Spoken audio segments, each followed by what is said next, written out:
नमस्कार दोस्तों, स्वागत है आपका क्लॉकमी के डिजिटल लर्निंग प्लेटफॉर्म पे। दोस्तों, अपना राजस्थान का आर्ट एंड कल्चर चल रहा था, उसमें अपना राजस्थान का एकीकरण कंप्लीट हो गया।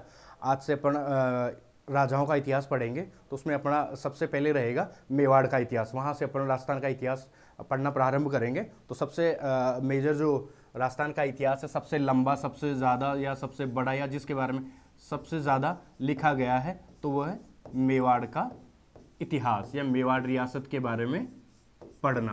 तो आज अपन मेवाड़ के इतिहास के बारे में चर्चा करेंगे। दोस्तों देखिए दोस्तों, इतिहास को जैसे अपन ने डेफिनेशन किया था पहले वाली कक्षाओं में कि जब राजस्थान का इतिहास पढ़ते हैं तो प्राचीन इतिहास को तीन पार्टों में बांटते हैं: प्राचीन, मध्य और आधुनिक। तो जो एसेंट जो प्राचीन जो राजपूताना का इतिहास हो, तो उसमें अपने को कम ही जानकारियां मिलती है, और जो मिलती है वो मिलती है अपने को सारी जो मिलती है वो मिलती है अपने को जो पुरातात्विक स्रोत है उन पे, और उन पे भी थोड़ी बहुत कुछ ही जगहों की। अगर बेसिकली देखा जाए तो अगर इंडियन हिस्ट्री में अगर राजस्थान का प्राचीन इतिहास निकाल दें तो भी कुछ ज़्यादा फर्क नहीं पड़ेगा। ज़्यादा इतिहास आता है राजस्थान का मध्यकालीन इतिहास का, क्योंकि जो मध्यकालीन इतिहास का जो प्रारंभ होता है वहीं से राजस्थान की हिस्ट्री मतलब ज़्यादा यहाँ पे बुक्स वगैरह ये सबसे ज़्यादा लिखी गई है, क्योंकि ये एक तरीके से देखा जाए तो इस समय खूब सारा साहित्य लिखा गया है राजस्थान का। तो उसमें उसके और जो राजा हुए वो भी काफ़ी इंपॉर्टेंट है, उन्होंने अपना इतिहास लिखाया। और क्योंकि इसी समय जो मुस्लिम जो आक्रमणकारी थे, तो उनकी सबसे बड़ी खासियत थी कि वो अपना इतिहास लिखवाते थे। तो इसी के संदर्भ में, क्योंकि राजस्थान में अगर देखा जाए तो उस समय मतलब जो मध्यकालीन हिस्ट्री है उसको राजस्थान की हिस्ट्री के मतलब बाहर निकाल के पढ़ा नहीं जा सकता, क्योंकि अगर अपने को मुगल पढ़ने होंगे तो अपने को महाराणा प्रताप, राज सिंह वगैरह ये पढ़ने होंगे। जैसे अकबर ले लो या आप औरंगजेब ले लो, राज सिंह अधूरा है, औरंगजेब अधूरा है राज सिंह के बगैर। ऐसे ही अपन जैसे दिल्ली सल्तनत भी पढ़ेंगे तो दिल्ली सल्तनत में भी आपको बप्पा ये क्या नाम से इल्तुतमिश का मिल जाएगा, बूथाला का युद्ध, आपका मोहम्मद बिन तुगलक का झड़प मिल जाएगी, और अलाउद्दीन खिलजी ने चित्तौड़ पर, रणथंबोर पर, जालोर पर अटैक किए। तो ये पूरी हिस्ट्री एकदम जोड़ के चलती है। तो अपने को जो राजस्थान की जो मिडवाइल हिस्ट्री है, मध्यकालीन जो राजस्थान का इतिहास है, उसमें अपने को ज़्यादा जानकारी मिलती है, ज़्यादा रिसोर्स है अपने पास में इतिहास को जानने की, क्योंकि राजाओं ने अपनी उपलब्धियों के साथ, राजनीतिक उपलब्धियों के साथ में ही सांस्कृतिक उपलब्धियां भी उनकी ज़्यादा है। क्यों?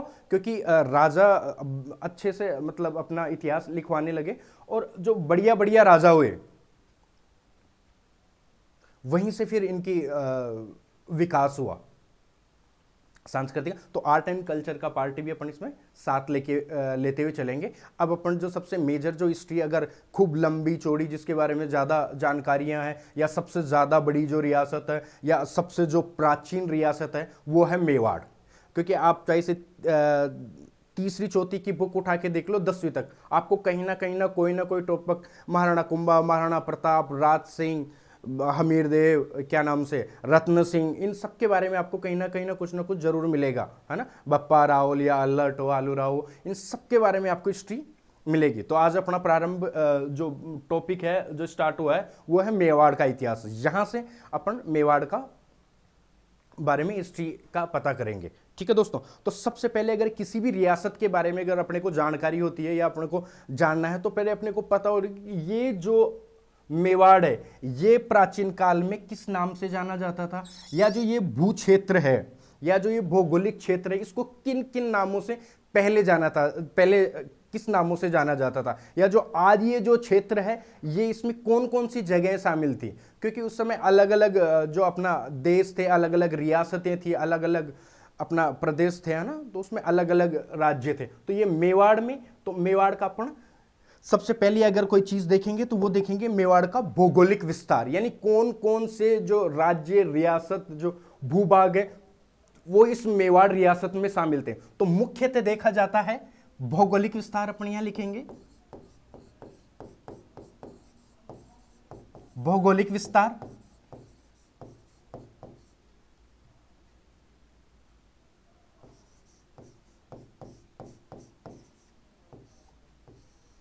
तो इसमें मुख्यतः अपन देखेंगे कि इसमें चित्तौड़,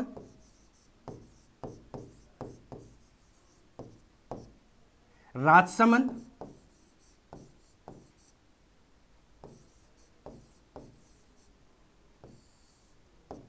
आपका भीलवाड़ा,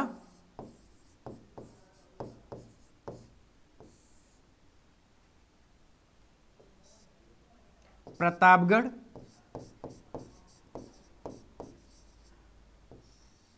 और उदयपुर। ये जो 5 जिले हैं ये आपके मेवाड़ रियासत में शामिल हैं। और आप मेवाड़ का जब इतिहास पढ़ोगे, चाहे से वो दिवेर गोगुंदा, ये जो युद्ध देखोगे आप, तो वो राजसमंद में होंगे, कोई युद्ध देखोगे वो भीलवाड़ा में होंगे, प्रतापगढ़ से संबंधित होगा या उदयपुर से संबंधित हो, कोई ना कोई जगह कभी भी वर्णन होगा या कोई ठिकाना होगा, तो वो इन चारों पांचों जो रियासतें हैं उन्हीं में से नाम आपको आएगा कि ये जगह वहां है ना। तो ये आपको खूब देखने को मिलेंगे जब भी अपन राजस्थान की हिस्ट्री पढ़े या मेवाड़ की हिस्ट्री पढ़ेंगे, तो उसमें आपको ये नाम मिल जाएंगे। अब आपने को ये है, यानी अब मोटा मोटा देखा जाए तो अपना दक्षिणी राजस्थान में 2 और जिले आते हैं, आपका डूंगरपुर प्लस बांसवाड़ा। कई बार ये होता है कि कई विद्यार्थी ये भी बोलते थे कि बहुत ही नीचे चले जाते हैं कि इसमें डूंगरपुर बांसवाड़ा भी शामिल है, लेकिन ये दोनों वागड़ क्षेत्र में आते हैं और यहां पे वागड़ी बोली बोली जाती है ना, तो ये आपके उसमें शामिल नहीं है ना। यहाँ पे कौन सी बोली बोली जाती है? वागड़ी। और ये आपका इधर से लगा हुआ, गुजरात से लगा हुआ क्षेत्र है, तो इस पे गुजराती बोली का भी काफी प्रभाव है, गुजराती संस्कृति का, क्योंकि ये नियरेस्ट है इनके पास में लगी हुई है, तो इसका इस पे प्रभाव गुजराती पर इस वागड़ क्षेत्र पर ज्यादा है। तो ये हुई आपकी भौगोलिक विस्तार मेवाड़ रियासत का। नेक्स्ट अपन देखते हैं कि जो इसके कई प्राचीन नाम थे, क्या इस भूभाग को इसी नाम से हमेशा जाना गया या समय समय पर इसके नामों में परिवर्तन होता गया? तो इसके जो प्राचीन नाम है,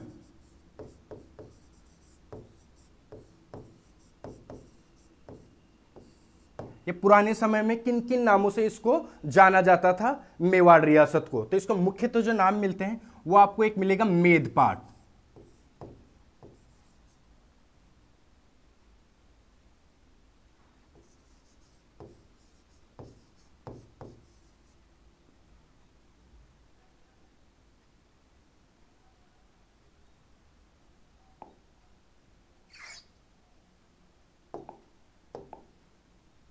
जो प्राचीन नाम है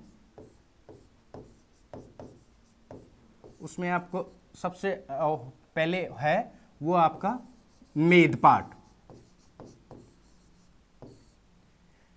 मेदपाट इसलिए बोला जाता था क्योंकि यहां पर मेव या मेर या मेद इस प्रकार की जाति रहती थी। यहां मेव या मेर या मेद नाम की जाति रहती थी। इन्हीं जाति के नाम पर इसका नाम मेद या मेदपाट पड़ा। मेद या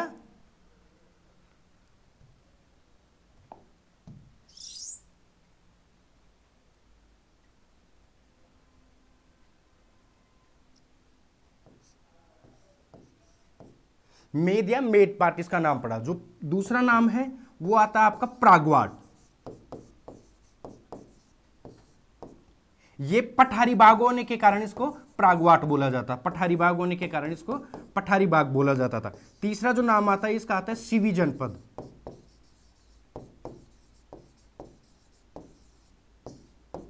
दोस्तों, जब सिकंदर महान ने आक्रमण किया भारत पर तो उसने पंजाब का इलाका जीत लिया था, और उसी समय जो वहां पर निवास करने वाली मुख्यतः जातियां सिवी, योद्धे और मालव, ये सारी जातियां सिकंदर से हार कर पंजाब से नीचे की तरफ उतरी, और ये इन्होंने अपना जो स्थायी जो निवास था या अपना जो जगह अपने राज्य को छोड़ के आकर ये राजस्थान में बस गए। जो उनमें से ये सिवी जनजाति थी, ये यहाँ के मध्यमिका या नगरी जगह पे, मध्यमिका या एक नाम लगा आपको नगरी, यहां पर सीवी जनपद नाम की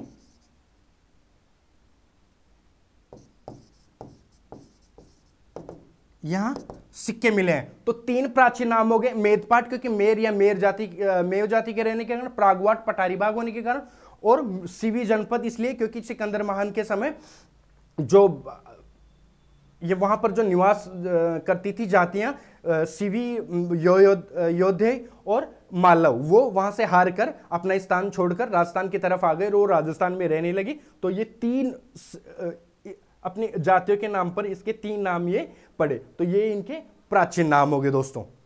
ठीक है दोस्तों, अपन ने देखा कि जो भौगोलिक विस्तार और प्राचीन नाम।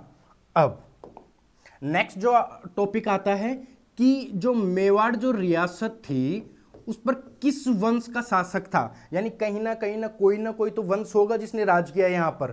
तो यहां से निकल के आता है कि यहां पर गुहिल वंश का राज था। यहां पर गुहिल वंश का राज था, गुहिलों ने यहां शासन किया था अपना।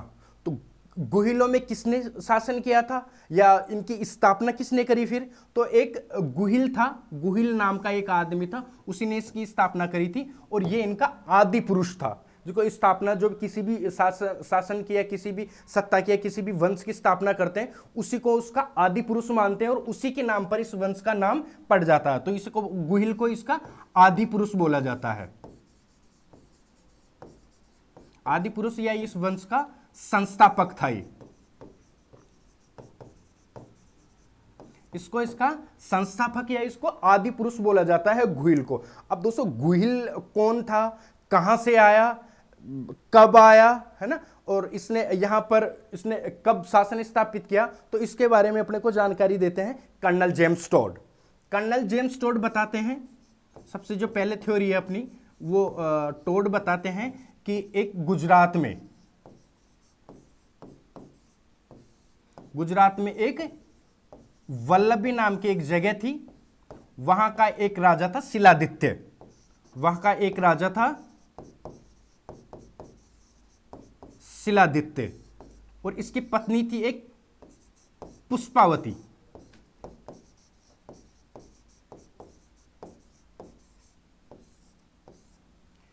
वल्लभनगर का एक राजा था शिलादित्य और उसकी पत्नी थी पुष्पावती। तो ये शिलादित्य की पत्नी पुष्पावती एक बार यहां अंबिका माता के दर्शन करने आई होती है।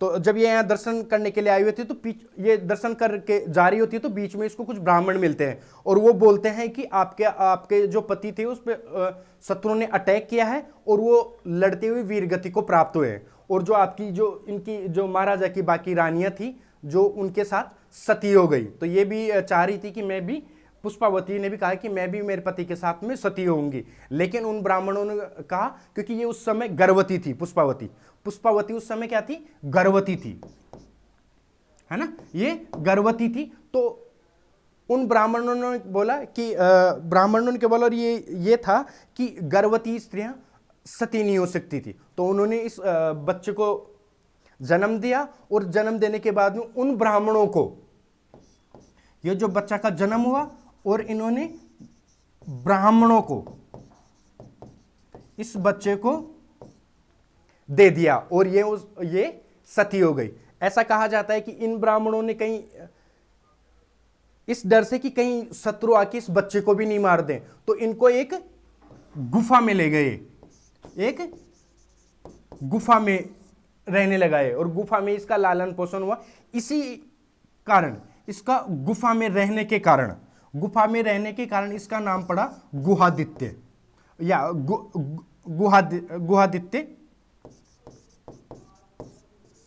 गुहादित्य इसका नाम पड़ा गुफा में रहने के कारण। इसलिए कभी कभी अपने पास ये अपने को पूछ सकते हैं सवाल कि ऐसा कौन सा राजा था जिसका लालन पालन गुफा में हुआ, तो अपने बता सकते हैं कि गुहादित्य था, उसका जो लालन पालन हुआ वो गुफा में हुआ और इसी कारण इसको अपन गुहादित्य बोलते हैं। तो ये इसकी एक नामांकन की थ्योरी थी गुहिल की। आगे अपने को जो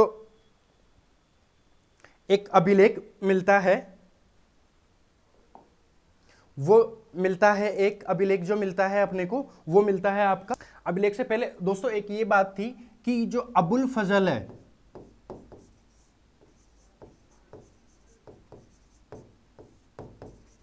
अबुल फजल वही अकबर का दरबारी इतिहासकार, इसने इनको बोला है कि ये ईरान के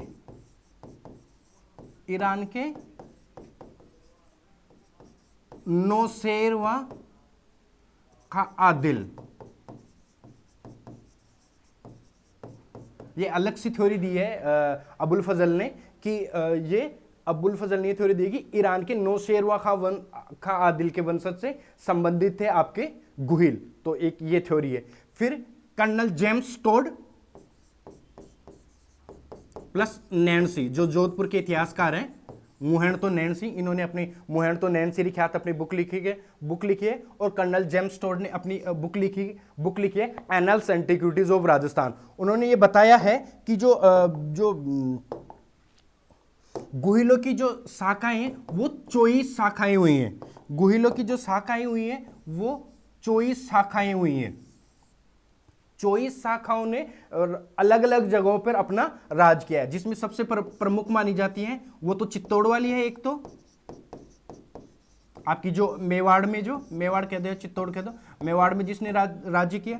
एक है आपकी चाकसू, जिसे पहले चाटसू बोला जाता था, जो जयपुर के नजदीक है। वो वल्लभनगर, सॉरी कल्याणपुर जो आपका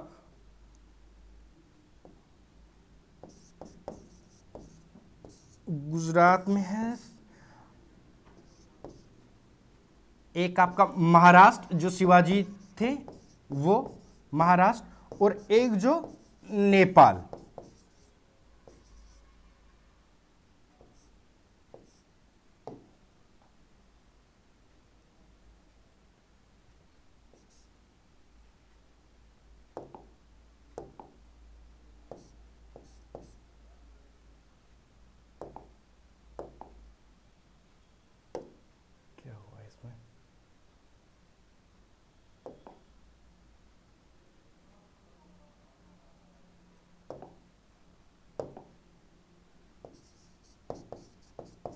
जो आपके नेपाल में थी, यानी इस वंश की जो स्थापना हुई वो आपकी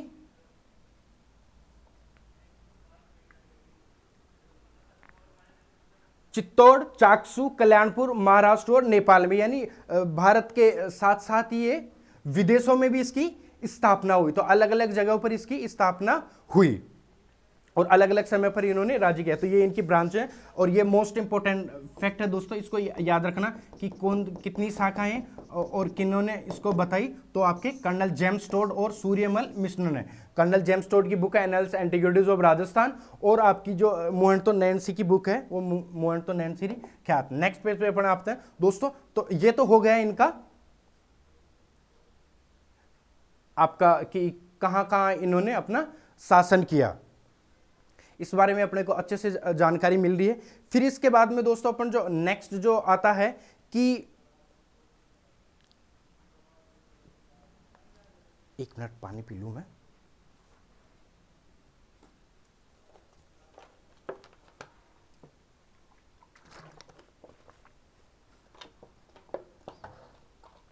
जो मेवाड़ के जो राजवंश की जो जानकारी मिलती है अपने को, वो मिलती है सबसे पहले एक इनका अभिलेख मिलता है अपने को उदयपुर से, सामोली अभिलेख।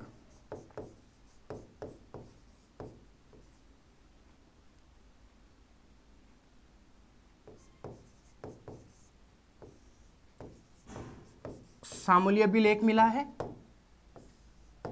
कब का है? 646 ईस्वी का। एक खोजा किसने इनको? गौरी शंकर हीरानंद ओझा जी ने। कौन से राजे का है, राजा का है? तो ये है शिलादित्य, जो ये गुहिल का 5वां वंशज है। गुहिल का 5वां वंशज है, ये गुहिल का 5वां वंशज है। इसका ये शिलालेख है सामोली शिलालेख या सामोली अभिलेख। इसके की खोज किसने की? ओझा जी ने खोज की। कब का है? 646 में। इसमें ये लिखा हुआ है कि जो गुहिल था उसकी जो शिलादित्य था, ये गुहिल की 5वें जो वंशज था ये हुआ। तो इससे पहले जो हुए वो थे आपके, इसके पहले नाग, फिर इसके बाद में महेंद्र, और फिर इसके बाद में भोज, और फिर सबसे पहले आपका गुहिल। तो ये माना जाता है कि इन्होंने ये माना कि एक एक जो राजा का काल था वो उन्होंने 20-20 वर्ष का माना, एवरेज निकाला इन्होंने कि एक राजा ने कितने साल तक लगभग राज किया होगा। तो इन्होंने 20 वर्ष का एवरेज निकाला, है ना। तो ये सॉरी नाग है। तो शिलादित्य का था 646, 646 में 20 गए, 636, 626, ये आया आपका 606, 606 में आपका महान राजा, जब आप इंडियन हिस्ट्री पढ़ोगे तो उसमें हर्षवर्धन का जो राज्याभिषेक हुआ था वो इसी समय हुआ था। उसे 606 से 647 तक अपना राज किया था। इसमें 20 निकालेंगे तो आपका 606 हो गया, 96, तो ये 686 हो गया, और ये फिर 600 आपका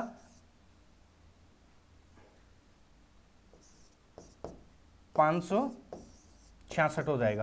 तो अपने को ये 566, तो इसी आधार पर अपन ये बोलते हैं कि जो मेवाड़ की जो रियासत थी उसकी स्थापना 566 ईस्वी में की गई थी गुहिल ने, इसी के। तो ये अपने को एक तरीके से देखा जाए तो जो सामोली वाला अभिलेख है, ये सामोली वाला अभिलेख अपने को ये जानकारी दिलाता है कि जो सामोली अभिलेख अपने को यह जानकारी दिलाता है कि जो गुहिल नाम का राजा था जिसने मेवाड़ में गुहिल राजवंश की स्थापना की, उसने 566 ईस्वी में की। वो किस प्रकार की? कि उनका एक 5वां वंश था शिलादित्य, उसका एक अभिलेख मिला है सामोली में, जिसको हीराचंद ओझा जी ने पढ़ा है, और उन्होंने इनका एक एवरेज काल निकाला है कि जो 20-20 वर्ष इनका जो काल था उसको घटाकर जो पहले के जो राजा हुए तो ये 5वें वंश में, तो इस प्रकार उसका 566 एवरेज निकलता है। तो इस प्रकार इसको 566 इसकी स्थापना मानते हैं। इसी आधार पर एक इतिहासकार, भारतीय इतिहास में एक इतिहासकार हुए फरिश्ता, उन्होंने ये लिखा है कि जो मेवाड़ की जो रियासत है वो मुस्लिम धर्म की स्थापना से भी पहले की है, क्योंकि ये 566 में कर दें तो लगभग मोहम्मद साहब का तो जन्म ही आपका 570 ईस्वी में हुआ था, 536 632 ईस्वी तक ये काल था आपका, है ना। 570 से मोहम्मद साहब का तो पैदा ही मोहम्मद साहब 570 में थे, तो उससे भी पहले का कार्यकाल था। ये आपका स्थापना हुई थी किसकी? गुहिल राजवंश की। अब सामोली अभिलेख से हमें एक और जानकारी मिलती है वहां से कि वहां पर एक जो वटनगर था, बसंतगढ़ में एक वटनगर, सामोली अभिलेख से अपने को एक और जानकारी मिलती है दोस्तों, वटनगर या वसंतगढ़, वटनगर या बसंतगढ़, यहां पर एक जाति निवास करती थी, महाजन समुदाय, महाजन समुदाय निवास करता था। उस महाजन समुदाय का एक श्रेष्ठ था, जो उनकी जाति का जो प्रधान था, प्रधान कह लो, मुखिया कह लो, या उसका श्रेष्ठी कह लो, वो था जयंतक मेहतर।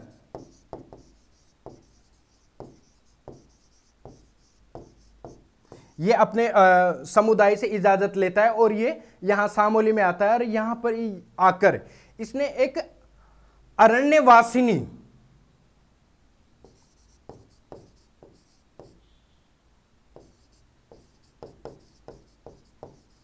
अरण्यवासिनी या जावर, माता का एक मंदिर बनवाया, बड़ा सा एक मंदिर बनाया, इसमें खूब धनी सेठ लोग आते थे इस मंदिर में। ये मंदिर बनवाया और यहीं पर एक देवबुक, मोस्ट इंपॉर्टेंट दोस्तों, देवबुक, एक देवबुक जगह है, वहां पर इसने अग्नि का वर्ण किया था। किसने? जो जैनतक, जो मेहतर जो जैनतक था, इसने अग्नि का वर्ण किया था, अर्थात इसने अग्नि में खुद को सौंप दिया था, क्योंकि इसने बोला कि मैंने जीवन में बहुत कुछ कर दिया, इतना प्रसिद्धि बना ली, माता का मंदिर बना दिया और खूब जी लिया, बढ़िया सारे ठाट बाट है मेरे, सारा जीवन बढ़िया से चल रहा है, तो अब मैं क्यों ना अपना जीवन का त्याग कर दूं। तो इसने अग्नि में प्रवेश कर लिया था। तो अपने पास एक ये वाली बात है दोस्तों, ठीक है। दूसरी बात, अब ये मानते थे कि पहले कि जो आपका पहले ये भी मानते थे कि गुहिल, जो बड़े बड़े जो शिलादित्य वगैरह ये बड़े राजा हुए थे, तो पहले से मानते थे कि जो आपका गुहिल है वो बहुत छोटा मोटा राजा रहा होगा, या उसने कमी क्षेत्र पर अपना शासन किया होगा। लेकिन 1869 में 1869 में आगरा के पास में गुहिल के 2000 चांदी के सिक्के मिले हैं।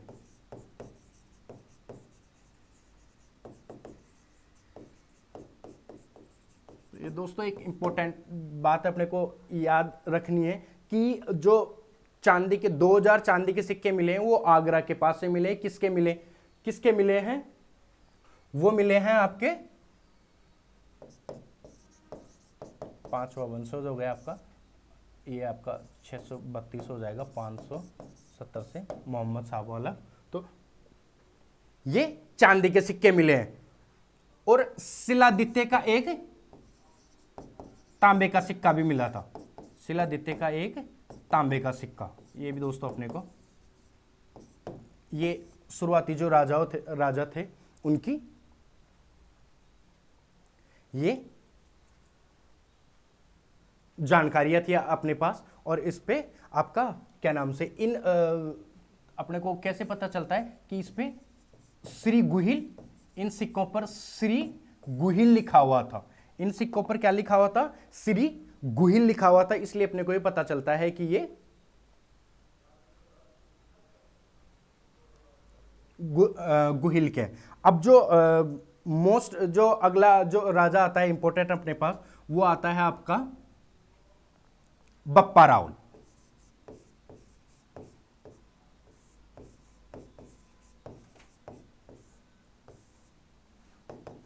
इनका समय था 734 से 753 ईस्वी तक इन्होंने शासन किया।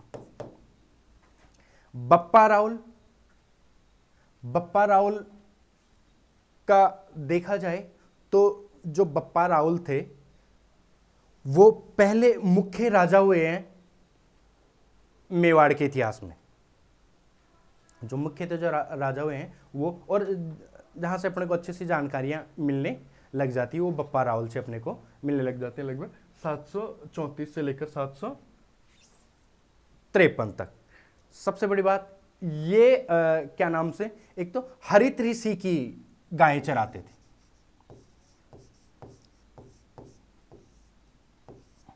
हरित ऋषि की गायें चराते थे। एक बार ये हरित ऋषि का जब लास्ट जब देव लोग गमन को हो रहे थे हरित ऋषि, तो इन्होंने मांगा कि आप मुझे कुछ दीजिए, उनसे रिक्वेस्ट करी कि मुझे आप आशीर्वाद दीजिए। तो हरित ऋषि और क्या नाम से हरित ऋषि ने इनको आशीर्वाद दिया था। और इसी आशीर्वाद से इन्होंने पहले क्या नाम से एक जो क्या नाम से हरित ऋषि की एक जो देवी थी या जिनकी वो पूजा करते थे, उस देवी का नाम था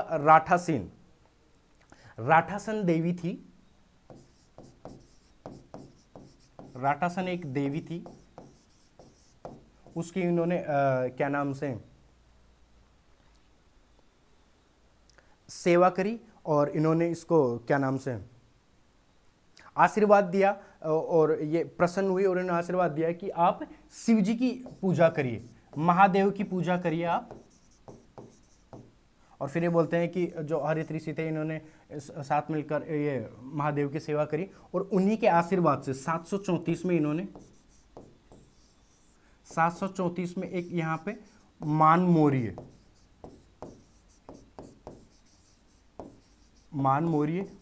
वंश की एक शाखा थी यहाँ, मौर्य वंश की, जो आपका चंद्रगुप्त मौर्य वगैरह हुए थे, अशोक वगैरह, उसका जो एक वंश था यहाँ पे, ये एक वंश उनका राज कर रहा था, मान मौर्य, उसको हराकर इन्होंने चित्तौड़ को विजय किया। ये इनका विजय है चित्तौड़, चित्तौड़ को इन्होंने क्या किया, विजित किया। अब जो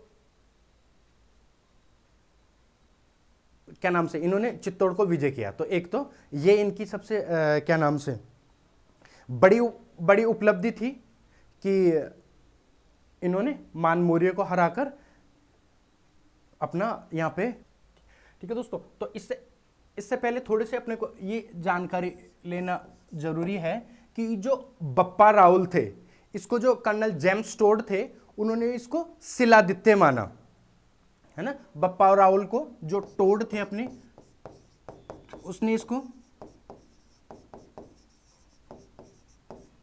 शिलादित्य माना था। वीर विनोद जो अपने कवि राजा श्यामल दास थे,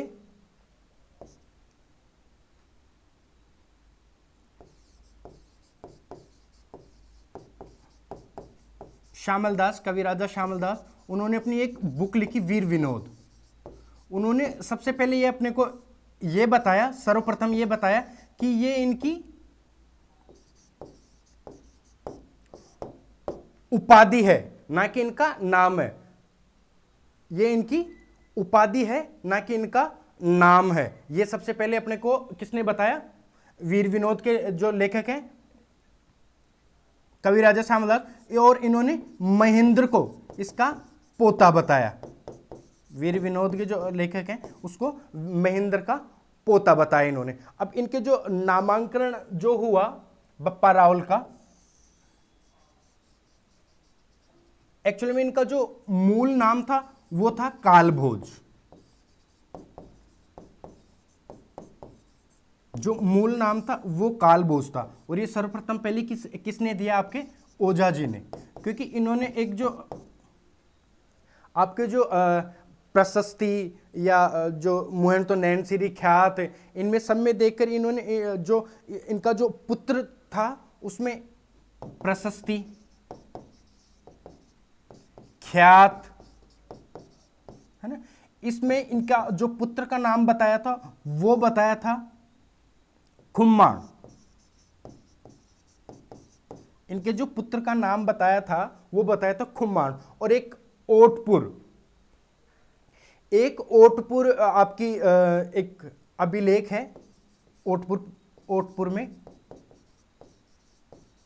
उसमें भी कालभोज का पुत्र बताया गया है खुम्माण को, है ना। कालभोज का पुत्र बताया गया है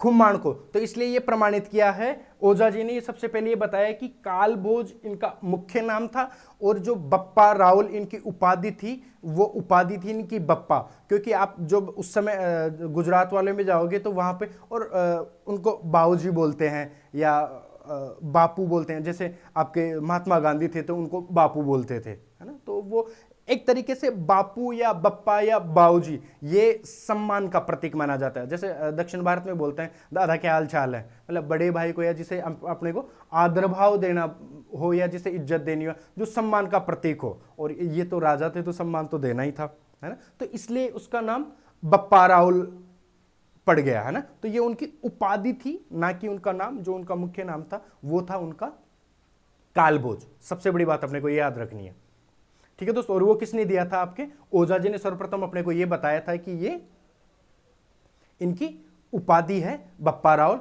और मूल जो नाम है इनका वो मूल नाम है आपका काल भोज इनका जो मूल नाम है वो काल भोज नाम है। एक तो ये है। दूसरी बात,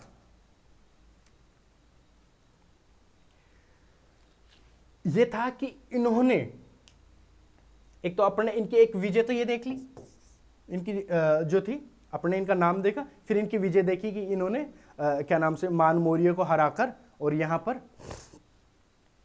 आपका ये जीत लिया। दूसरी था इन्होंने क्या नाम से जो गजनी का शासक था एक, गजनी अफगानिस्तान में, वहां का राष्ट्र था सलीम, उसको हराते हराते ये गजनी तक चले गए थे और सलीम को हराकर, जो यहां का शासक था, सलीम को हराकर यहां पर अपने भांजे को शासक बनाया था, अपने भांजे को यहां का प्रशासक नियुक्त किया था। प्रशासक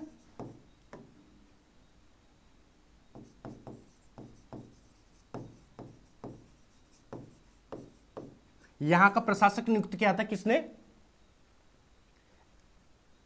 आपके जो राजा थे बप्पा राउल ने हराकर राजा सलीम को, जो गजनी का था, और यहां से पीछा करते करते गजनी तक पहुंच गए, ठेठ गजनी तक। अब ऐसा बोला जाता है कि वहां पर हराकर और अपने भांजे को वहां का प्रशासक ने नियुक्त किया, यानी वहां तक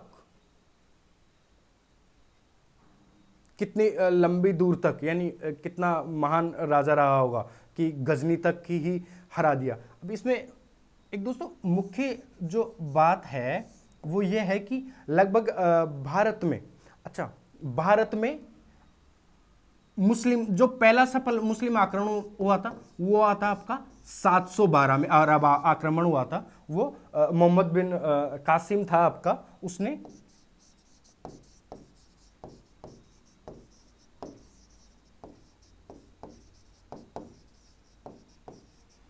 उसने 712 में सिंध के राजा को हराकर सिंध पर अपना अधिकार कर लिया था। 712 में सिंध पर अधिकार कर लिया था मोहम्मद कासिम ने, आक्रमण करके सिंध के राजा को हराकर। एक राजा जो आया उससे बाद में, काफी समय बाद में, लगभग 500 साल बाद में, 1192 में मोहम्मद गोरी, पानीपत का द्वितीय युद्ध, सॉरी तराइन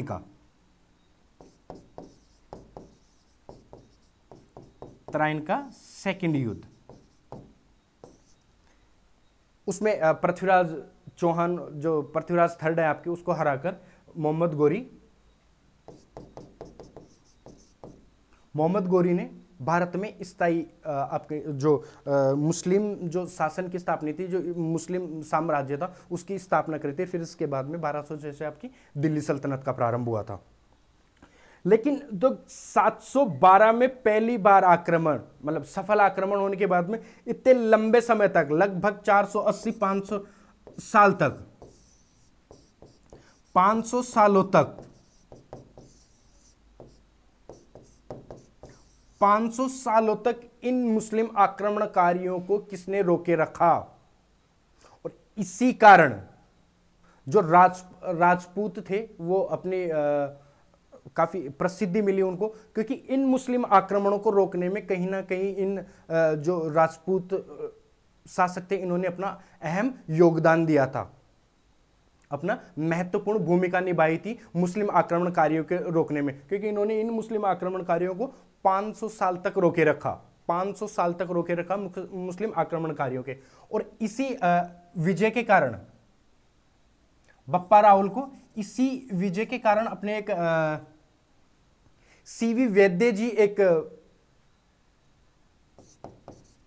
सीवी वैद्य जी एक इतिहासकार हुए हैं, उन्होंने बप्पा राहुल की तुलना एक फ्रांस का चार्ल्स मार्टेल, फ्रांस का एक सेनापति हुआ था चार्ल्स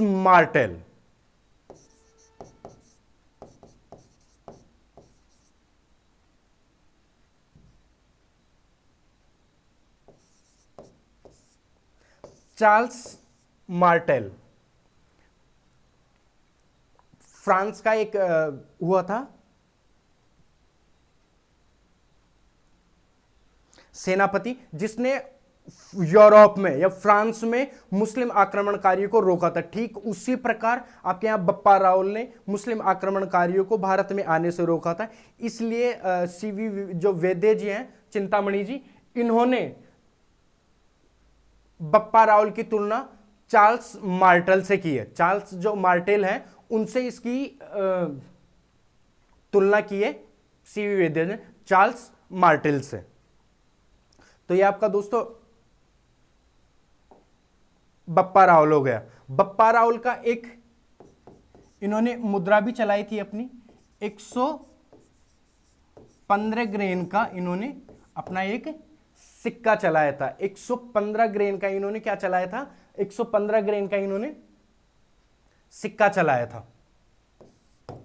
एक ये बात है इनके बारे में, बप्पा रावल के बारे में। बप्पा रावल का ये सोने का सिक्का मिला था। ये सोने का सिक्का है बप्पा रावल का। फिर इसके बाद में बप्पा रावल के देखते हैं अपन उपाधियां।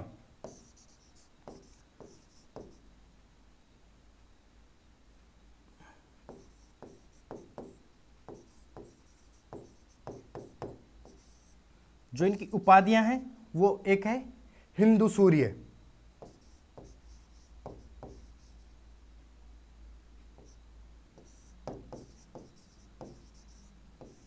दूसरी है राजगुरु, तीसरी उपाधि है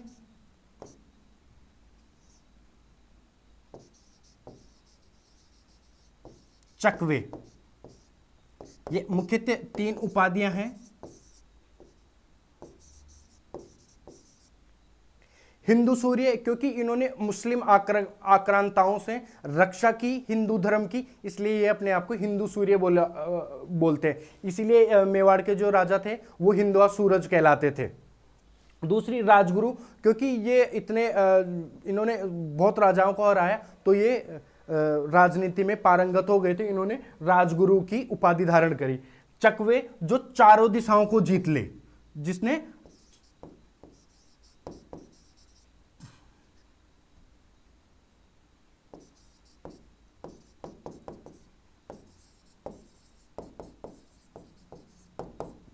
चारों दिशाओं को जो जीत ले, चारों दिशाओं को जीतने के कारण ही इनको चकवे की उपाधि इन्होंने धारण करी थी। तो इनकी 3 उपाधियां थी, चकवे, राजगुरु और आपकी क्या नाम से, हिंदू सूर्य। हिंदू सूर्य क्योंकि इन्होंने मुस्लिम आक्रांताओं से भारत को बचाया। दूसरी उपाधि थी इनकी राजगुरु, तीसरी इनकी चकवे, चारों दिशाओं में जीतने का कारण। तो ये मोटा मोटा अपना रहा बप्पा रावल जो पढ़ने पड़ा। दूसरा जो मुख्य जो राजा आता है आपका, वो आता है अल्लट।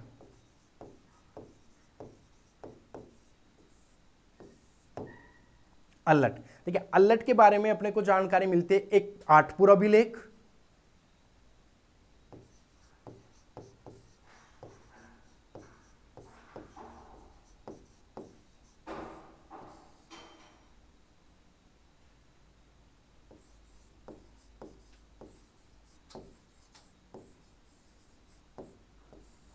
आठपुर अभिलेख जो 977 ईस्वी का है। और एक अपने को मिलता है सारणेश्वर प्रशस्ति।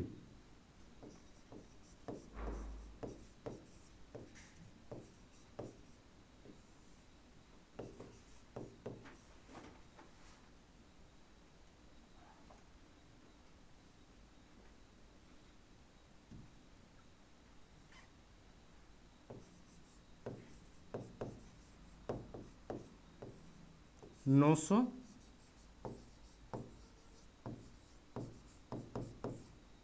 तिरपन ईस्वी। ये 2 चीजें जिनके बारे में अपने को अल्लट के बारे में जानकारी मिलती है। जो सारणेश्वर प्रशस्ति है उसमें ये एक पहले शिव मंदिर में लगी हुई थी, लेकिन जब इसका एक तरीके से मंदिर टूट गया या बिखर गया, तो इसको लाकर इन्होंने शिव मंदिर में लगा दी थी। इसको शिव मंदिर में लगा दी। तो ये पहले कहां थी? आहड़ में। आहड़ में एक वराह मंदिर था, वहां ये प्रशस्ति थी आपकी। इससे अपने को क्या जानकारी मिलती है? इससे अपने को मुख्यतः जानकारी मिलती है जो इसकी मां थी महालक्ष्मी। महालक्ष्मी इसकी मां, महालक्ष्मी की इसकी मां और इसका बेटा नरवाहन।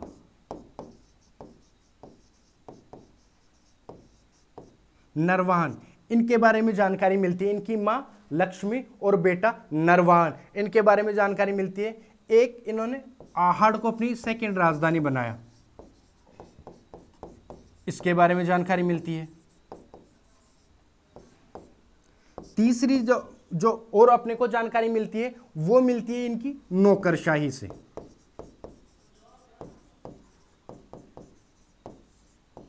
नौकर, क्योंकि इसमें इसके मंत्रियों के बारे में,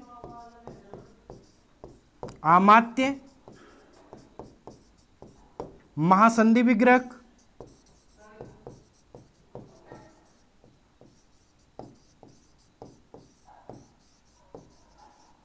आदि के बारे में जानकारियां मिलती है आपके सारणेश्वर प्रशस्ति में। इसमें ये बताता है कि इसके जो मंत्री थे उनके कार्य थे, वो क्या क्या काम करते थे, उन सारों के बारे में जानकारी मिलती है आपको सारणेश्वर प्रशस्ति में। इसी प्रकार ये अनुमान लगाया जाता है कि या अपने ये कह सकते हैं कि जो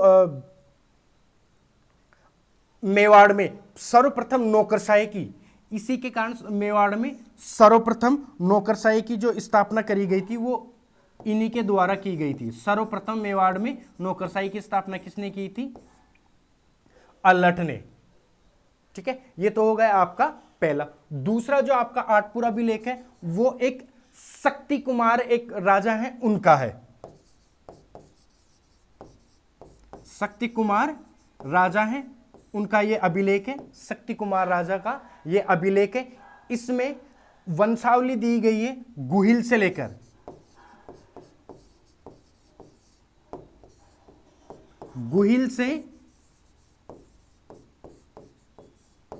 स्वयं शक्ति कुमार तक।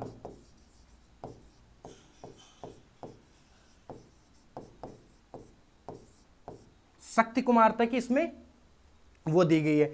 इसमें यह कहा गया है कि जो अल्लट है उसकी मां का गोत्र बताया गया है, मां का गोत्र या उसका वंश बताया गया है, तो उसे राष्ट्रकूट वंश की बोला गया है।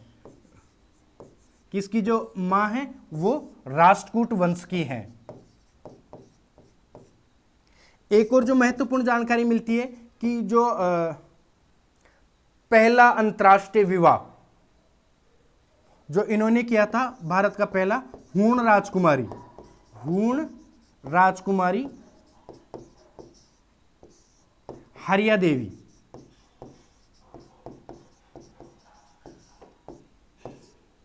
हूण जो राजकुमारी है हरिया देवी, उनसे विवाह किया था इन्होंने। और ये भारत का क्या राजस्थान का पहला अंतरराष्ट्रीय विवाह था। भारत का तो हालांकि चंद्रगुप्त मौर्य ने किया था, हेलेना से, जो निकट से लेकर उसकी पुत्री थी, उससे विवाह किया था चंद्रगुप्त मौर्य। ये राजस्थान का लगभग पहला अंतरराष्ट्रीय विवाह माना जाता है। और इन्होंने अपने एक हर्षपुर नाम की एक जगह, हर्षपुर नगर बसाया था इन्होंने।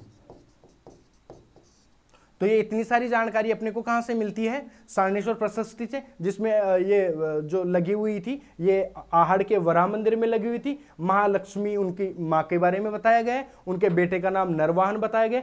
आहड़ को इन्होंने सेकंड राजधानी बताया है। वहां पर उनकी नौकरशाही के बारे में पता लगा है, जिसमें इनको बारे में जानकारी मिलती है कि इसमें मंत्री, अमात्य और महासंधि विग्रह के बारे में इसमें खूब सारी जानकारी अपने को मिलती है। इसी के आधार पर अपने कह सकते हैं कि मेवाड़ में सर्वप्रथम नौकरशाही की स्थापना जो करी थी वो की थी आपके अल्लड़ ने। सेकंड जो आपका मिलता है आठपुर प्रशस्ति, ये 977 का है। ये शक्ति कुमार नाम का एक राजा था, उसका ये अभिलेख है, इसमें गुहिल से लेकर सत्य कुमार तक की वंशावली दी गई है। इसमें जो अल्लट की जो माँ है उसके बारे में लिखा गया है कि ये राष्ट्रकूट वंश के हैं। दूसरी जानकारी ये मिलती है कि जो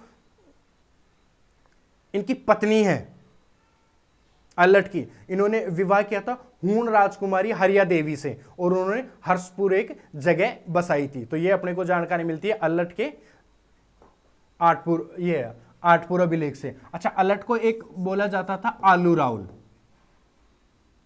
अल्लट का जो बचपन का नाम था वो था आलू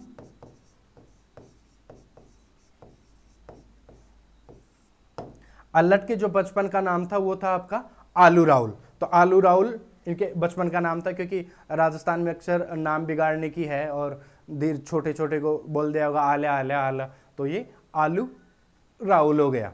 अच्छा, इसी के आधार पर अपने पिछले में बोल गए थे कि जो बप्पा राउल था, इनकी जगह पर उन्होंने जब अटैक किया था उधर अफगानिस्तान की तरफ गए थे, गजनी की तरफ, तो वहां पर ये बीच में कहीं रुके थे, है ना।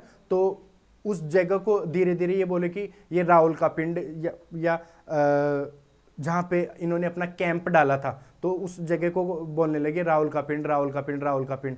और धीरे धीरे फिर अप्रभंश होके ये उसका नाम पड़ गया रावलपिंडी। जो आज भी पाकिस्तान में जो जगह है उसको रावलपिंडी बोला जाता है, वो बप्पा राउल के नाम पर ही है आपकी रावलपिंडी।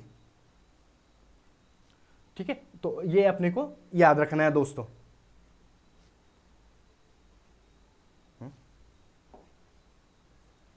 अच्छा दोस्तों, पीछे एक बात अपन ने जो बप्पा रावल के बारे में रह गई थी, वो ये थी कि बप्पा रावल ने कैलाशपुरी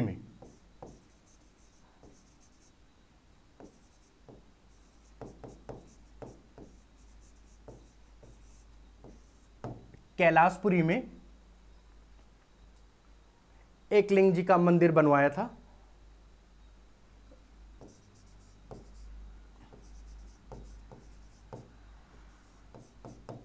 एकलिंग जी का मंदिर बनवाया था कैलाशपुरी में। और ये एकलिंग जी का खुद को एकलिंग जी का दीवान मानते थे, और ये उसके नाम से ही शासन करते थे। और ये कहीं कहीं से ये राजा का देवत्व सिद्धांत से संबंधित चीजें, क्योंकि राजा अक्सर अपने को, जैसे दिल्ली सल्तनत में भी देखा जाए तो क्या नाम से आपका अलाउद्दीन खिलजी ने माना था खुद को देवत्व, और बलबन ने तो खुद को माना ही था ये सब चीजें। अकबर ने खुद को अंश बताया था भगवान का खुद में। तो ये भगवान को अंश बताकर या उसके फॉलोअर्स बोल के कि आप कौन हो, कि मैं तो एकलिंग जी का दीवान हूँ, इनकी कृपा से मैं शासन करता हूँ। जैसे आमेर के हो गए कि हम तो गोविंद देव जी के दीवान है, हमारे तो राजा वही है, हम तो उनके सेवक हैं। तो ऐसे करके ये एक तरीके से राजत्व का सिद्धांत है। राजत्व का सिद्धांत इसे बोला जाता है कि कहीं ना कहीं खुद में राजा में देवी गुणों का एक तरीके से सार कर लें, खुद में देवी गुणों को समावेश कर लें और उसके अनुसार राज्य करें। तो एक ये छोटी सी बात की कि उन्होंने कैलाशपुरी में जो जगह थी वहां पर एक लिंगनाथ जी का मंदिर बनवाया था और स्वयं को उसको दीवान मानकर राज्य चलाते थे। नेक्स्ट जो अपने पास दोस्तों जो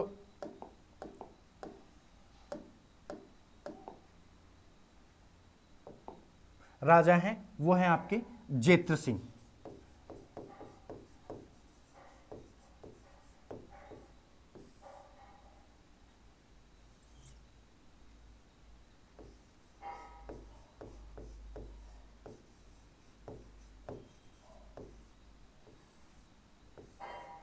जेत्र सिंह से हमें लगभग, क्योंकि इस समय 1206 में दिल्ली सल्तनत की स्थापना हो गई थी, तो हमें जो मैंने बताया था पहले कि जो मुस्लिम जो शासक थे वो अपने साथ इतिहासकार रखते थे और वो अपने इतिहास को लिखवाना प्रारंभ कर दे, तो हमें यहाँ से डेट, सारी चीजें डेट वाइज मिलना स्टार्ट हो जाती है। तो इनका टाइम पीरियड था 1213 से 1253 तक इनका शासनकाल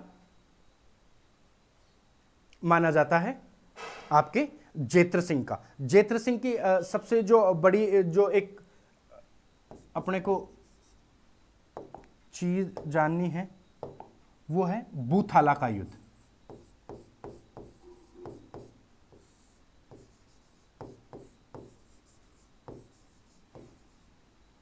बूथाला का युद्ध ये आपका उदयपुर में है। बूथाला नाम की जगह वो कहां है आपकी? उदयपुर में। किस किस के बीच में हुआ? इल्तुतमिश।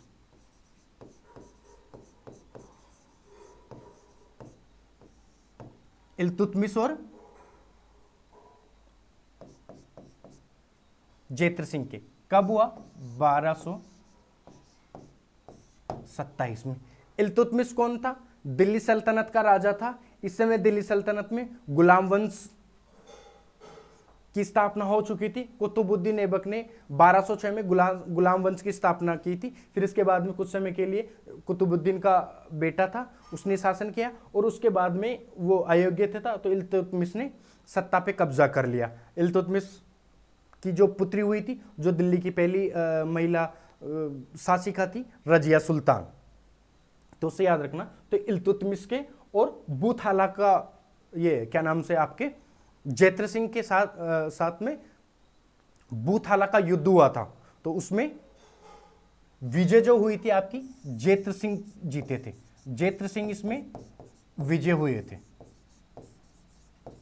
बूथाला का युद्ध में। और ये अपने आप में दोस्तों एक बड़ी बात है कि दिल्ली कितना बड़ा साम्राज्य, पूरे भारत का राज्य दिल्ली, और एक छोटा सा राज्य मेवा, राजस्थान, और उसमें भी मेवाड़, वहां के राजा ने दिल्ली सल्तनत के राजा को हरा दिया, इल्तुतमिश को हरा दिया। तो सोचो कितना महान राजा रहा होगा। और अच्छा, इनकी हरा दिया इसको, तो इनकी एक पॉलिसी भी यहाँ रहती थी राजपूतों की, कभी भी धोखे से वार नहीं करेंगे, भागती हुई सेना का पीछा नहीं करेंगे। इस युद्ध में भी ऐसा ही हुआ कि जो भाग रही थी मुस्लिम जो सेना दिल्ली सल्तनत वाली, उसका इन्होंने पीछा नहीं किया। भागती सेना का इन्होंने पीछा नहीं किया।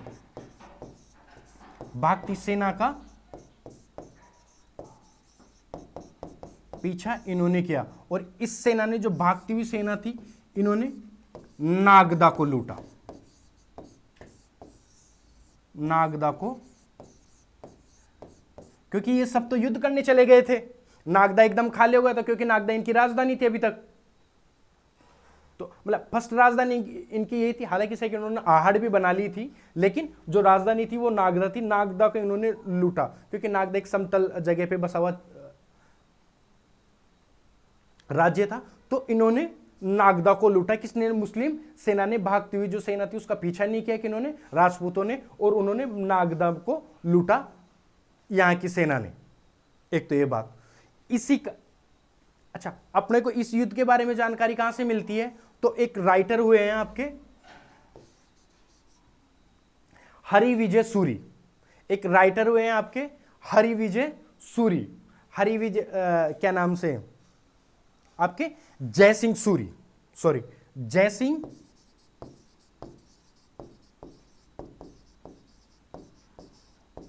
जयसिंह सूरी नाम के एक कोई सूरी आते, समझ जाना कि ये कोई ना कोई जैन है। हमेशा जैनों के पीछे लगता है सूरी। तो सर, इनकी एक बुक है हमीर मद मर्दन।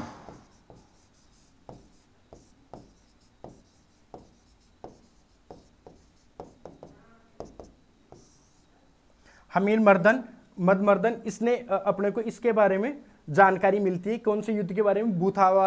बूथाला का जो युद्ध है उसके बारे में हमें जानकारी कहां से मिलती है? हमीर मद मर्दन नाम की एक बुक है जो जयसिंह सूरी ने लिखी गई थी। ये कहां का था जयसिंह सूरी? ये गुजरात का था। गुजरात में एक जगह थी धोलका। गुजरात में एक जगह है धोलका।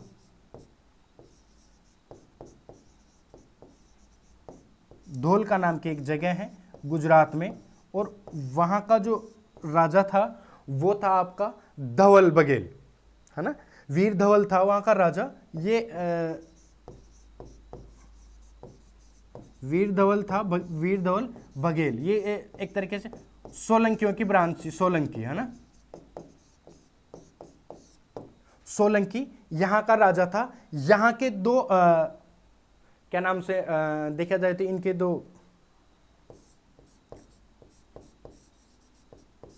मुख्य सरदार थे, एक वास्तुपाल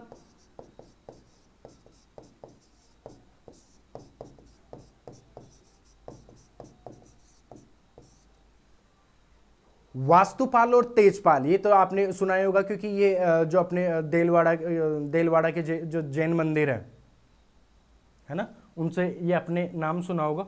उनका कृपा पात्र था ये, उनका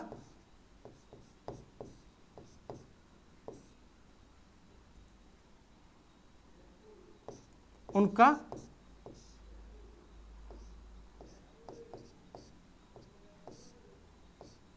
उनका कृपा पात्र था कौन? ये आपका हमीर मदमर्दन। इसने ये कहा था कि जब युद्ध में वीर धवल के आने की खबर दी थी, ऐसा इसमें वर्णन है। एक्चुअल में इसमें जो हमीर मदमर्दन, ये हमीर इसने इल्तुतमिश के लिए शब्द प्रयोग किया है। जो ये हमीर जो शब्द किया है ये इल्तुतमिश के लिए प्रयोग किया है। और एक्चुअली में ये हमीर नहीं है, अमीर। अमीर शब्द है क्योंकि अमीर इनको बोला जाता था, तो ये अमीर शब्द था, यानी अमीर के घमंड को चूर करने वाला। मदमर्दन यानी जो मद का मतलब घमंड, हमीर के घमंड को चूर करने वाला, यानी हमीर मदमर्दन। यानी इल्तुतमिश को बोला गया है यहाँ पे हमीर, अमीर की उसके घमंड को चूर करने वाला हमीर मदमर्दन।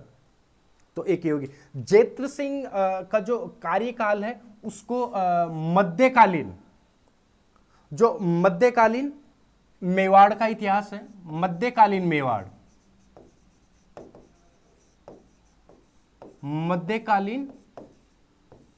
मेवाड़ का स्वर्ण युग बोला जाता है। इसके स्वर्ण युग बोला जाता है, स्वर्ण युग बोला जाता है। और ये किसने बोला था? डॉक्टर दशरथ शर्मा ने।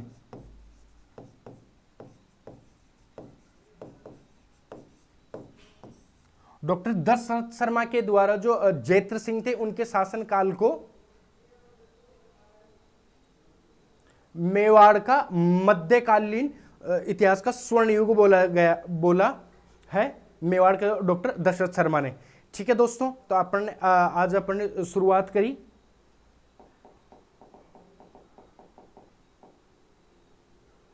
मेवाड़ के इतिहास के बारे में। और मेवाड़ के बारे में अपन ने बहुत सारी चीजों के बारे में जानकारी ली, जिसमें मेवाड़ का जो भौगोलिक विस्तार है कि ये कहां कहां फैला हुआ है। तो अपने 5 जो रियासतें थी आपकी, चित्तौड़, भीलवाड़ा, राजसमंद, प्रतापगढ़, उदयपुर, वहां पर ये फैली हुई थी। फिर इसका जो अपन ने प्राचीन नाम देखे कि वो थे मेदपाट, मेवाड़ या मेदपाट, प्रागवाट और सीवी जनपद। मेदपाट मेर मेव या मेद जाति के कारण, पठारी बाग होने के कारण मेदपाट, और सीवी जनपद यानी सीवी नाम की एक जाति रहने के कारण इसको सीवी जनपद बोला गया, क्योंकि जो पंजाब पे आक्रमण हुआ था सिकंदर का, उस समय ये जातियां नीचे की तरफ आ गई थी। फिर अपन ने पढ़ा कि जो सबसे पहला जो मुख्य जो इसकी स्थापना जो की थी वो गुहिल ने की थी। गुहिल कौन था? एक टोड की थ्योरी थी। उन्होंने बोला कि ये वल्लभ नगर था एक गुजरात में, वल्लभी वहां से आया था गुजरात में, और इसकी पिता का नाम था शिलादित्य और इसकी माता का नाम था पुष्पावती। पुष्पावती जब प्रेग्नेंट होती है तब वो पति मारा जाता है युद्ध में और उनकी सारी रानियां सती हो जाती है, तो ये यहीं रुक जाती है। और इसने फिर गुहादित्य को जन्म दिया और ये उसमें गुफा में रहने के कारण गुहादित्य कहलाया। फिर इसके बाद में ये भी सती हो जाती है। तो ये है, ठीक है। नेक्स्ट जो थ्योरी दी थी वो दी थी आपके अबुल फजल ने कि ये ईरानी के 9 शहर वहां आदिल के वंश से संबंधित था। ये थी टोड और नैन्सी ने। टोड ने एनएल्स एंटीक्विटीज ऑफ राजस्थान, मोहन तो नैन्सी वाली खात, नैन्सी ने जो जोधपुर का इतिहासकार था, इन्होंने चित्तौड़ 24 शाखाएं बताई, जिसमें चित्तौड़ आपकी मेवाड़ वाली शाखा है, एक चाटसू की शाखा है, एक कल्याणपुर की शाखा, एक महाराष्ट्र की शाखा, एक नेपाल वाली शाखा है। तो ये कुल मिलाकर 24 जो शाखाएं थी। फिर इसमें एक बप्पा रावल का था, उसमें यह था कि सामोली एक अभिलेख है,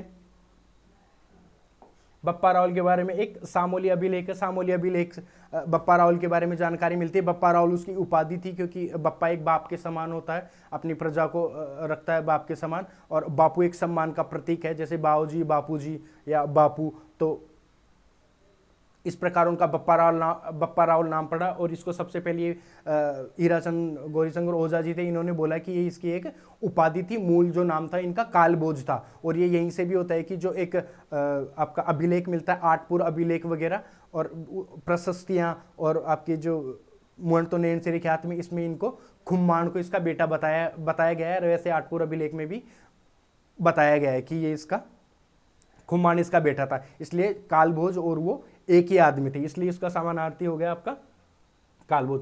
ओझा जी ने शिलादित्य का 5वां पुत्र ये खोजा एक सामोली में 646 ईस्वी का लेख। उसमें ये बताया गया है कि आपका बाकायदा कि ये 646 ईस्वी में हुआ। और फिर उसके बाद में उन्होंने ये 5वां वंशज बताया। फिर उन्होंने बोला कि उसमें नाग, महेंद्र, भोज और गोहिल, इनमें 20-20 सालों तक इन्होंने राज किया, इसलिए गोहिल का जो वंशज है वो 566 ईस्वी में हुआ गोहिल। और गोहिल ने इस वंश की स्थापना करी। इस प्रकार ये सबसे राजस्थान की सबसे प्राचीन रियासत मानी जाती है।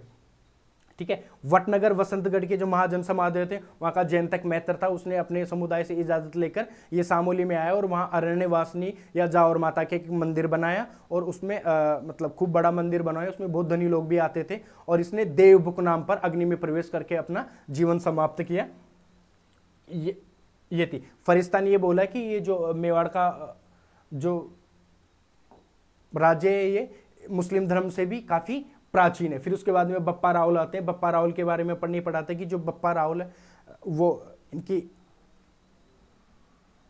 उपाधि है, इनके बारे में पढ़ रहे हैं। फिर इसमें एक इन्होंने क्या नाम से मूल जो ये मैंने बताई इसकी थ्योरी। फिर इसके बाद में कवि राजा श्यामल दास ने सबसे पहले अपने को ये बताया कि ये एक इनकी उपाधि है, ना कि इनका नाम है। डॉक्टर टोड ने शिलादित्य को ही माना, है ना।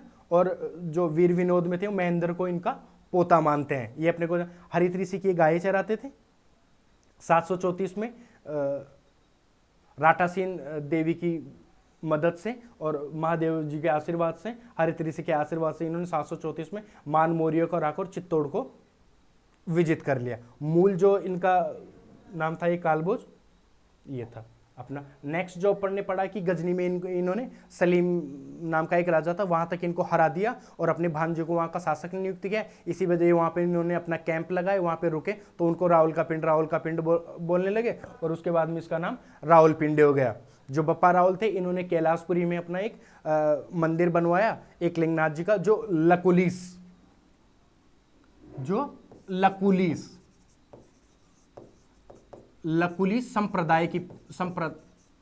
संप्रदाय का मंदिर है। लकुलिस संप्रदाय का वहां पे मंदिर बनवाया और इन्होंने खुद को उनका दीवान नियुक्त किया और एक लिंगनाथ जी को मेवाड़ का राजा मानते थे और खुद को उनका दीवान मानते थे। ये एक तरीके से इनके राजत्व सिद्धांत की ओर अपने को इंगित करता है कि इनका देवी जो सिद्धांत है कि राजा में देवी गुणों का वास होता है वो लागू किया इन्होंने। ठीक है दोस्तों, तो इन्होंने 712 में फिर मोहम्मद, मैंने बताया था आपको 712 में मोहम्मद बिन कासिम ने सिंध पे अधिकार कर लिया था। फिर उसके बारे में 1192 में तराइन के द्वितीय युद्ध में पृथ्वीराज चौहान थर्ड को हराकर मोहम्मद गौरी ने मुस्लिम राज्य की स्थापना करी। इतने बीच के टाइम पीरियड में इन जो राजपूत थे इन्होंने इसको रोके रखा। इसी कारण अरब आक्रमणकारियों मुस्लिम आक्रमणकारियों को पराजित करने के कारण ही जो चिंतामणि जी वैद्य हैं इन्होंने भारत के चार्ल्स मार्टेल की उपाधि दी थी बप्पा रावल को, क्योंकि फ्रांस का एक सेनापति था चार्ल्स मार्टेल जिसने अरब आक्रमणकारियों को या मुस्लिम आक्रमणकारियों को फ्रांस में बढ़ने से रोका था, तो उन्होंने इसको ये उपाधि दी थी। ठीक है दोस्तों, नेक्स्ट जो अपना है कि इनका एक 115 ग्रेन का सोने का सिक्का मिला। इनकी जो उपाधियां हैं वो हिंदू सूर्य है, क्योंकि इन्होंने हिंदुओं की रक्षा करी मुस्लिम धर्म से, इसलिए हिंदुआ सूरज कहलाए। राजगुरु क्योंकि ये श्रेष्ठ थे। चकवे क्योंकि चारों दिशाओं को इन्होंने विजित कर लिया था, उसकी चकवे उपाधि थी। फिर उसके बाद में आलू रावल के बाद में सारणेश्वर एक प्रशस्ति मिलती है जिसमें इन्होंने वराह मंदिर में आहड़ में वराह मंदिर का निर्माण करवाया, उसके बारे में जानकारी मिलती है। महालक्ष्मी इनकी माँ थी, उसके बारे में जानकारी मिलती है। नरवाहन इनका पुत्र था, उसके बारे में जानकारी मिलती है। और सर्वप्रथम इन्होंने मेवाड़ में नौकरशाही की स्थापना करी, जिसमें इनके मंत्री संदेह विग्रह वगैरह आमात्य और मंत्री इनके बारे में अपने को जानकारी मिलती है। इनको आलू रावल भी बोला जाता है। एक और इनकी जो आठपुर अभिलेख है वो 977 ईस्वी का मिला जाता है। ये शक्ति कुमार का अभिलेख है जिसमें गुहिल से लेकर शक्ति कुमार तक वंशावली दी गई है। इसमें इसकी मां का जो गोत्र बताया या वंश बताया गया वो राष्ट्रकूट बताया गया है। और इसी से इनकी जो पत्नी थी हूण राजकुमारी हरिया देवी, उनके विवाह की जानकारी भी मिलती है। और हरिया देवी ने हर्षपुर नाम का एक नगर बसाया था। ये अपने को सारी जानकारी मिलती है इससे।